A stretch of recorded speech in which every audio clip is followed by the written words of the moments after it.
Silana like Huirambagi dress to do Angang Mashepane Sigi to the video the Han and Namgi Mati, never could near thing, but the Aquina cannot talk to Matam the Third Kidaba. Did you tell me, however? Are you how? I know some guys, Angela, ask for my party and Bar of Pacham, you don't lay a Patola. I don't know, I see Mahogi. Asai kano video number sangna damne ba ekta pakthar namna oda ado objecti kharga yosana ramnina sor hon tokpa nangnare ado tharoi khunbirakpa mida thank you haigro dana kanano khangbra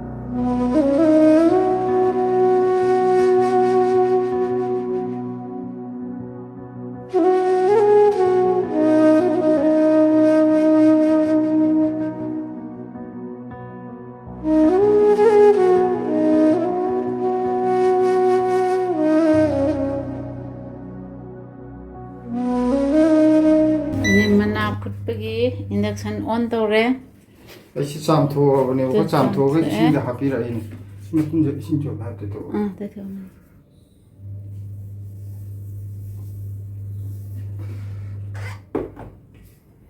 More cabronanga. Go to go. You seem the young of a medical. I know. Happy.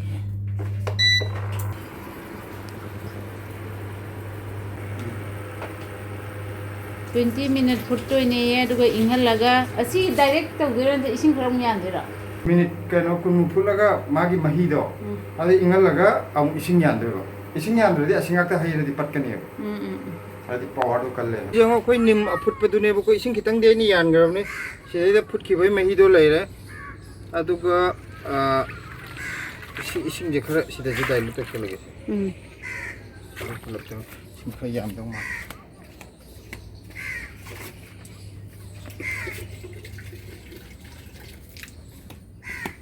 Moina sang hayakura.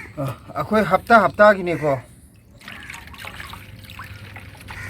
Adum khara hai chai thopi wa adu tin-kang do khasina taradi khasina khara phayen. Ado akoi gi ngasi video ma thagat pani bu ko ayukta. Ngasai video ma thagalaga kaidoge bu view je chani mu suro pa yupe thagapa ngaktang da chani mu suro pa matang do aham de kem tok de ba hoji video do number ju kaino matam da namgi bne ba yumgi net thingi ngai da number hawraga kaino toroga marakta gi khara amga domai namjala thamba aina ngasi thagat pai du da kaino tore aham de kem torom de ba ko view phajana yenga le ramaga ko na youtube na angang kha thoi gi khare am yaw du da moi gi do kaino tore ba kano to ya de no warning pirak pai tare hu ji de bera ka ya we na content du da adu gi aina kano du ngahak thagalamaga adum kano to gre bai ju moina ya de na angang ba red sign tawraga warning pirak ko du da ina delete tok thokraga atopa video am thagalabane ngasi adu gi tharoi thongba yaw bu da ahama thagat paduna adu ngasi gi video kharaga aduga adu matang dagi tharoi thongba khop du khara combine tawraga matiem ni thagal ke video da pamu bu ko moina ya da ba ko gi blesi yaw matang do khara kakthalaga ba ado to mai toroga mung nong nong ti semake ado mayam na khalam be ai ngak thagalamaga kaido boino kakri je khot kri je na adu du gine ba ina haning je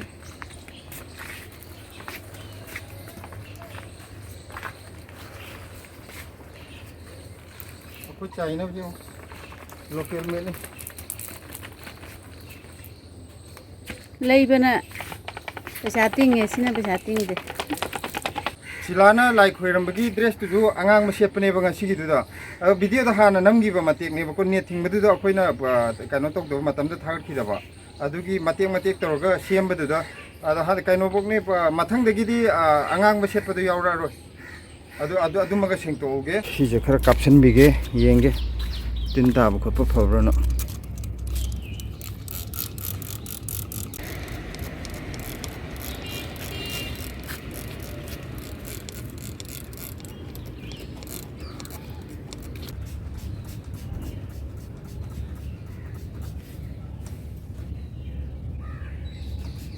Yo, koi pen kaino je mot pagi chang je adi ya de ko sum kui na kaino to ropuni na de upun jam thang gi na Delhi gari me am ji da sigi pen de sab zaman moi sigi sat heibagi mo ong je sat ti sat ne ba ko u bim phai mandra ꯀꯩꯅꯣꯒꯤꯅ ꯀꯔꯨꯅꯥ ꯍꯣꯏꯒꯤꯅ ꯌꯥꯎꯗꯦꯕ ꯁꯨꯃꯥꯏꯅ ꯃꯣꯏꯒꯤꯅ ꯑꯩꯈꯣꯏꯒꯤꯅ ꯑꯩꯅ ꯈꯟꯕ ꯁꯤꯒꯤ ꯐꯦꯟꯁꯦ ꯑꯃꯨꯛ ꯍꯥꯞꯄꯗꯒꯤ ꯑꯃꯨꯛ ꯁꯤꯜꯂꯝꯗꯧ ꯃꯥꯟꯗ꯭ꯔꯦ ꯊꯥꯏꯅꯒꯤ ꯐꯦꯟ ꯑꯔꯤꯕꯅꯦ ꯑꯗꯨꯗꯨꯅ ꯍꯧꯖꯤꯛꯐꯥꯎ ꯆꯠꯂꯤꯅꯦ ꯍꯧꯖꯤꯛ ꯃꯇꯝꯒꯤ ꯐꯦꯟ ꯑꯣꯏꯔꯗꯤ ꯆꯍꯤ ꯈꯔ ꯂꯩꯔ ꯑꯃꯨꯛ ꯌꯥꯔꯣꯏ ꯀꯩꯅꯣ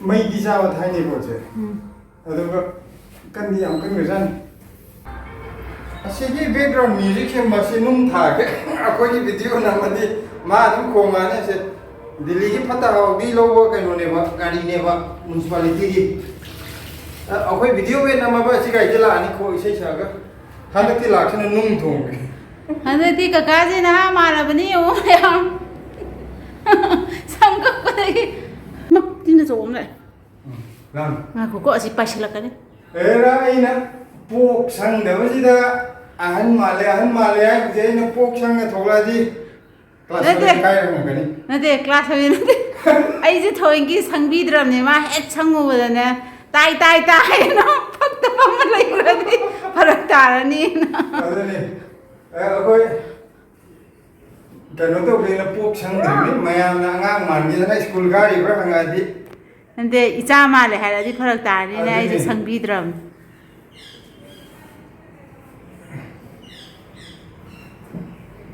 ꯑꯩꯅ ꯍꯧꯖꯤꯛ ꯁꯝꯒꯥꯁꯦ ꯁꯪꯖꯜꯂꯛꯑꯒ ꯁꯣꯔꯣꯛ ꯃꯄꯥꯟꯗ ꯌꯣꯟꯕ ꯑꯂꯨ ꯂꯨꯄꯥ ꯆꯥꯝꯃ ꯄꯤꯕꯗ ꯑꯃꯨꯛ ꯂꯩꯔꯒ ꯎꯞꯄ ꯊꯣꯛꯂꯛꯑꯗꯤ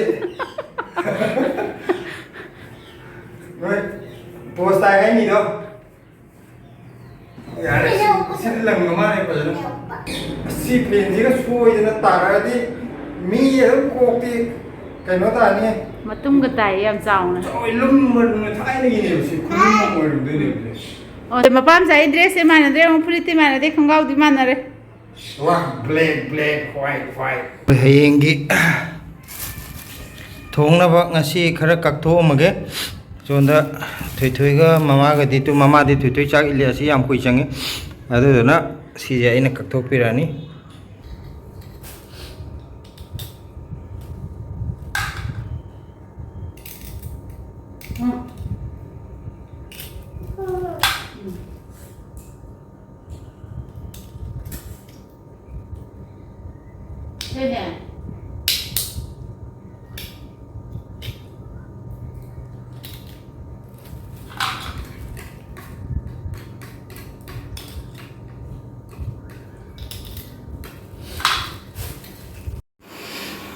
ꯉꯁꯤꯗꯤ ꯑꯩꯈꯣꯏꯁꯦ ꯃꯣꯏꯕꯨꯡꯅꯤ ꯊꯣꯡꯉꯤꯁꯦ ꯁꯤꯗꯩꯗ ꯃꯔꯣꯏ ꯃꯔꯥꯡ ꯂꯣꯏ ꯁꯦꯝ ꯂꯣꯏꯔꯦ ꯁꯤꯂꯥꯅ ꯑꯗꯨ ꯁꯤꯗꯅ ꯃꯣꯏꯕꯨꯡ ꯐꯨꯠꯄ ꯂꯣꯏꯔꯦ ꯍꯧꯖꯤꯛ ꯃꯣꯏꯕꯨꯡ ꯍꯩꯗꯣꯛꯀꯗꯧꯔꯦ ꯐꯨꯠꯄ ꯂꯣꯏꯔꯒ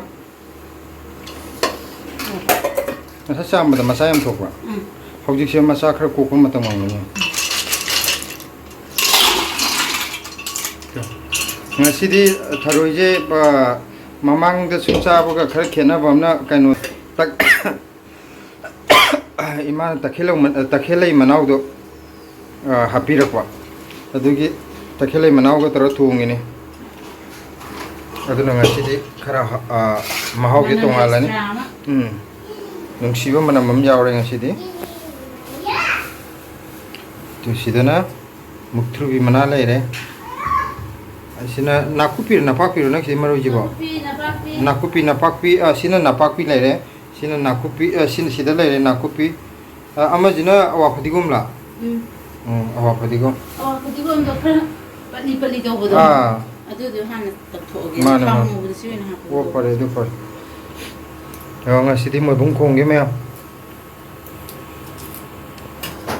타로이 통부제 묵트루비 야우드라가나 타로이 통부기 마하오 엄때 야우드래 아데기 묵 타로이 통보다 아쿠기 불레이곰바 lokle이 하게더라 lokleigumba hapagana amuk tonganba manam ama extra ama hapchen bai tar hena nungsianba to akoi video namadi asi background music chelani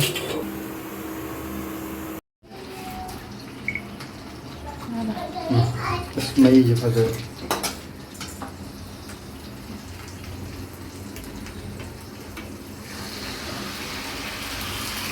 power ni hey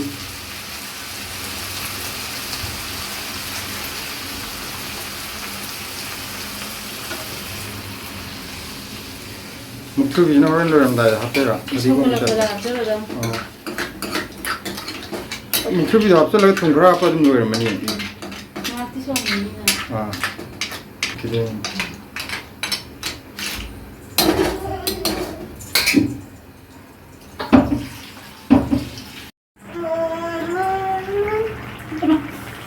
Hojik tharoi loire.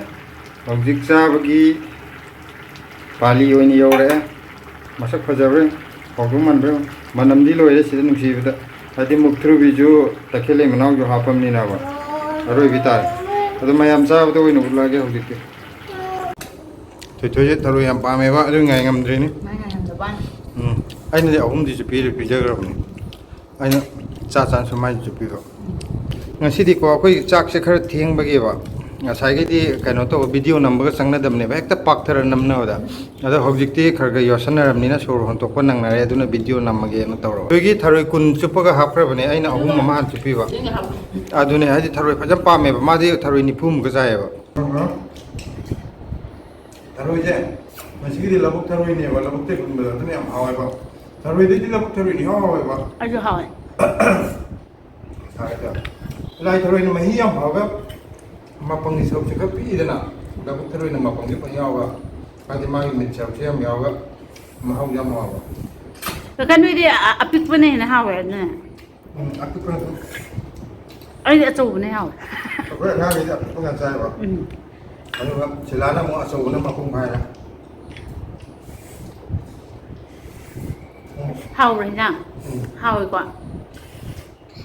Masagi manong mi hoi ngai da mu takele manau matan mi ja ti ton mahau mu to le ba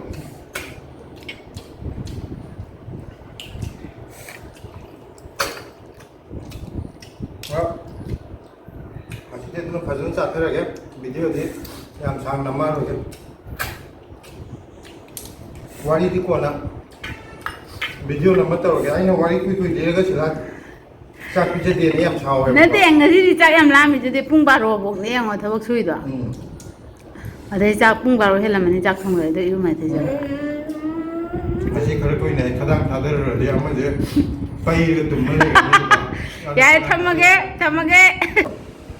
Puktale ado tharoi khunbirakpa mida thank you hai grodana kana no khangbra akoi bai thangat Tamo thangan an thaga sari. Patung de mai na marak da dum di hai ro birak ko ngam boy. se Ba koi na ngam ba dum tok sarake. ibaina akoi tharoi pa me labuk tharoi yam pa me abde khunbirak ko ne ba labuk chapa chapa da khara khulaga mai pulap tara pirei Ba ja